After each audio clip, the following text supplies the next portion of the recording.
Welcome back to the channel. In today's video, I'll be covering the Goddess Soul Gems and what I consider to be the top priority or most valuable for an account.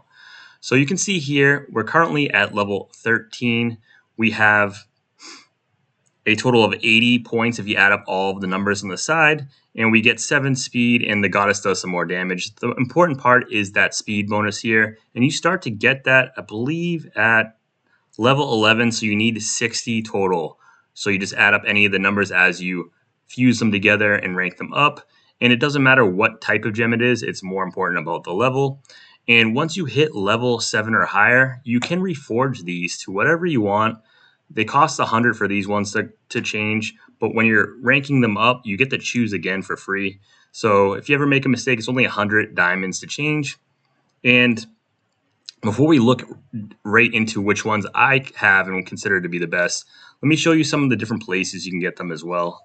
So one of the great places to grab is some of those souls is in the guild shop here. You can shortcut it. You go over to the store at the end, and you can grab these. If you're fine with, like right now I'm sitting on 5 of the truth flowers waiting to have more fairies, so I'm not buying these.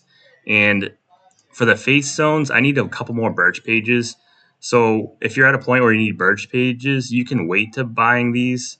These are really good value, though. I would consider going for these right now over it if you're still working towards getting more faith stones. But if you're sitting on some extra, you can grab these. These are really good value. I'll grab 3 right now just to show you. We're going to be getting 15 God Souls, right? So that's one place to grab it. Another place is in the Sanctuary. I always pick it up every 2 weeks. When this resets, I'm always buying the level 5 random divine soul. Really good to help fuse up and get you some progress. Let me just grab this while I'm here.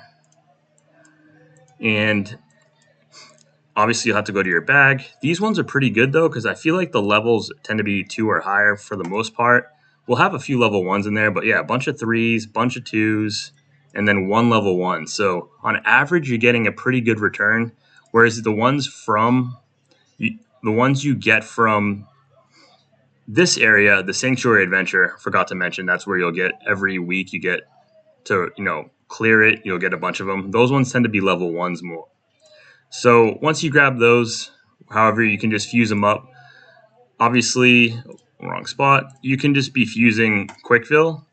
I like to just hit the quick fuse though and drag over. I only have 1, so you can get 3 done here. And early on, this doesn't really matter, honestly, what you have. They're not so impactful. It's more impactful towards the end. And then obviously at level 5, make sure you swap tabs. And we have a level 6, so that's great. We might have another level 6 too. And at level 6, you can't choose, but this is going to be a red one. Sometimes you get the PvP or PvE. I haven't figured out how. I think it's just a random chance from when you fuse from level 5 to 6 is the chance where it decides whether it's going to be a PvP, the generic one, or a PvE one. And we have another one, yeah. But once you go from 6 to 7, you'll have the option of choosing what type you want. And as I said, you can, once it's level 7, you can go to that button at the top here, over here, and change it as well. So let's just we can go through them all. The top row is class specific, and most of the time, like myself, I have a mage as my main carry. So you're going to want to have the mage. It's going to be this one right here. So one of them should be this if your mage is the top damage. For instance, if you just kind of went all in on Ling, and Ling's your strongest hero, you'll probably want to grab the assassin one, right? So this is going to obviously increase the single target damage of your assassin class. You're going to want to have that in the mix. And so what I recommend is having at least one of the class ones. And you could, argue to have 2 with the warrior one to make your warrior take less damage. That was kind of meta a few months ago when you had Dark Knight and Suth and like a warrior team. You had multiple warriors, so it was really high value. But overall, I would consider, the mage is probably going to be one of the ones you have. The ranger one I don't think is that good. No, it's not bad. Damage and crit rate. Yeah, all the class ones are not bad, but I would just focus on having one of them be the class for the one that you have the best gear on. Followed by that, depending upon how strong you are, if all your gears on, say, the warriors and you're a really tanky team, I would focus on some of the damage ones, damage reduction ones. Let me see if I can find them. I don't have them on my team, but there are a few damage reduction ones. This is good for crowd control resistance. So if you're going really tanky, you'd probably want to grab that. Right here is a decent one. Not as impactful now with everyone having Fiona, the Flawless Fortress. So this would be like considered tankiness and increases rage. Nope. Increase CC resistance front row. So like another tanky one. I think there's like one or two. Yeah, front row healing. So there's a few tanky ones here where you'd reduce the damage. I think this one right here is crit damage reduction, reduce crit damage received. So if you're on the warrior meta where you're trying to be tanky, I would go for that. Kind of try and gear them all towards that. But let's go ahead and show you what I have. I'm just gonna grab a random one. Let's grab the Ling one for now. I don't have an assassin one, but I'm gonna change it anyways because I already have a full set here. They're all 8, so I can't even fuse one up. And I don't think I have 2 7s. We can hit quick fill now. So let's go ahead and go through what I have. So we have the Perfect Blazing Gem. And I like this one because obviously increases the damage of mid and back row heroes by 9%. So your damage dealers, your Fiona, your Nua, your Empress, whoever your main damage dealer, you're going to want to keep them in the mid or back row. And a sneak peek, the mid row tends to be better for a mix of a lot of these soul stones because some of these will say front and mid and some say mid and back. So mid tends to get the most benefit, but a lot of time I still stick my damage dealer in the back. But just wanted to point that out in case you're trying to really min-max the benefits. The next one I grab here is, Raging Thunder. Increase crit damage for mid and back row. So you can see the trend here, trying to get more and more damage. A lot of the PvE events is like, who does the most damage? So I really try to grab these soul stones that are going to increase the damage. And a lot of the times for even T-Home Temple and stuff, it's like I either kill them or they kill me.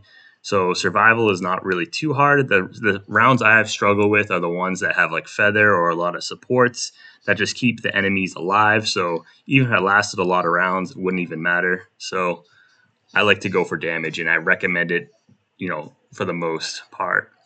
I obviously have the mage one where I get the 9% mage damage because my Fiona is my top damage. And before that was Nua. So I've been rocking the mage meta. Then we have this one. This one's kind of controversial in my eyes. Not controversial, not as high value because when the third round starts, that's the big word here. In PvP, I barely make it out of the first or second round.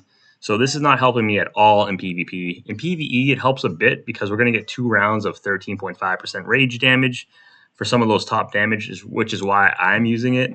But in like T-Home Temple, sometimes I think I die in like round 2 or maybe round 3 it kicks in.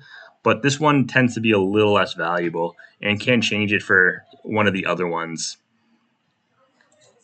And then the last one we have is Withering Plains, increase basic attack heroes of the front and mid. So this is where in the benefit you'd have for having your mage or whoever your main damage dealer is in the mid row, because you'd get all those benefits of the ones we just talked about above, plus this one for when you don't have rage. This one also is less value. I used it mainly specifically for when I had my newest squad and she got more basic attacks, whereas Fiona basically uses rage skills almost every turn. So she doesn't benefit from this at all. It really does help Suth because she does tons of counterattacks. Obviously, it says counterattack effectiveness as well. So if you're running a lot of counterattack teams, if you have counterattack talismans, the buff on your talismans, then this is going to help out. You could go ahead and change that for one that makes maybe healing, focuses on one of your other supports or your tanks, or give you a little bit more tank damage. But these are the ones that I go with for damage-wise, and I think going for damage for this bottom row is the best way to go. Moving over to here, there's not many choices. We can just check it out in this section, the Fighting Souls. And like I said, once you hit level rank 7, that's when you can start making the decisions. But at rank 6, you're only giving what they give you. So we can hit Reforge. It's not going to do anything until afterwards. So there's 4 here. There's one more, the one that we just went to Reforge. And in the current meta for PvP, these are the PvP ones. I like the Ranger one the best. Is it up here or are we in the Ranger one? The Ranger one. The Ranger one, if you have a Ranger on your team, is going to give you speed. So this is crucial. With the speed meta for PvP, speed is king, and in my opinion, this is the best one for PvP if you have a Ranger on your team. If you have no Ranger on a team, obviously it's useless, right? But if you rock a Ranger, it's going to help out a ton. So I think this is the best one because of the speed, and since PvP is speed race. The priest one is not as great because it's percentage, right? 25% chance for Nirvana, and I think potentially Fiona just bypasses that if you have the artifact. So it's not even 100%. So I think this is the worst of the bunch. What is this one? This is the Warrior. 7 is pretty great because this is all units as well. So if you have a Warrior on your squad, then I like this one second best because it's giving you all those extra stats. And then finally, the one I would use is the Mage one because Mage is meta. But if you have, obviously, Ling right now as your like main damage dealer, the Assassin, then the Assassin one is the one I would go for. So I would go personally, I would be taking the Ranger, which I have, and the Warrior one, and then whoever your damage dealer is for the last one. So if it's Ling, you would take the Assassin. If it's Fiona, you would take obviously the Mage one. And the Mage one is the one we're looking at. And right now we're going to get that if hitting targets of Mage crowd attack are less than 3, so like Fiona attacks 1 at a time, damage is increased by 10%. So it's pretty big on Fiona right now. And so I would go with the Warrior one, the Ranger one, and then whoever your damage dealer is for the PvP. And it's going to be kind of a similar boat for the PvE, except the difference is you don't need speed as much, right? So let's check out that as well. And the Imperial Soul, these are the PvE ones. Right now we have the Priest one where we have that chance to have that Nirvana. We have the Mage one for the extra Mage damage. What's it? At the start of turn, 4% final attack, crit, and control rate bonus. And then we're rocking the Warrior one. So these are the ones I'm going with.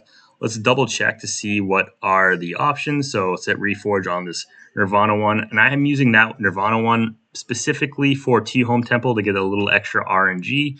If you're rocking maybe a Priest that doesn't have a prevent death. So this is the Assassin one. So the Assassin one in PvE, for the most part, it's when you kill a unit. It could help, but for the most part, like if you're killing 1 or 2, like it's that little extra damage that isn't going to make or break it. So I don't think it's that great. Obviously, in T-Home, there's only 3 enemies, and I'm thinking this for the fact of like T-Home Temple is my main priority. The bosses you can't benefit because there's only the boss, right? So you're not killing anything. So that one's low value right off the bat in my head. This one is the Warrior one, which I think is really good because it gives all of us the damage reduction, which is why I have it. The Mage one, obviously we talked about that. And then finally, the Ranger one I don't think is so hot either because while a Ranger unit is present, all of us get that control immunity and crit resistance.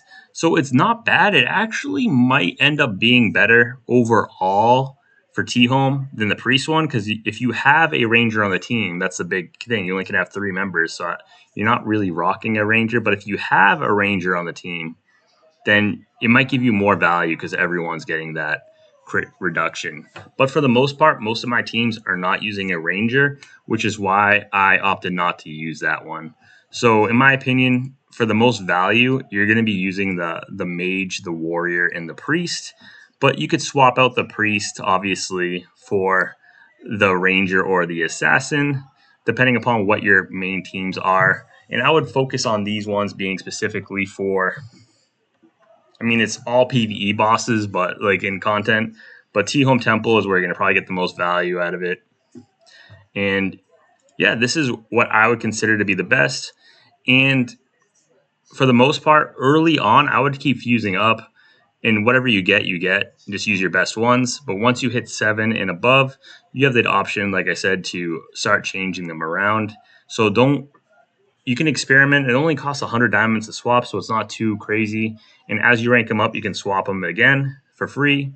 So I would experiment, but I think damage is the way to go. And that's what I've heard in the Discord as well. Like, you might as well go for damage. You're going to get the most value for it. And I hope you found this video helpful. Let me know if there's something I didn't cover or if you disagree with my thought and choices. Love to hear feedback, just because this is what I've used for, experimental and had the most success.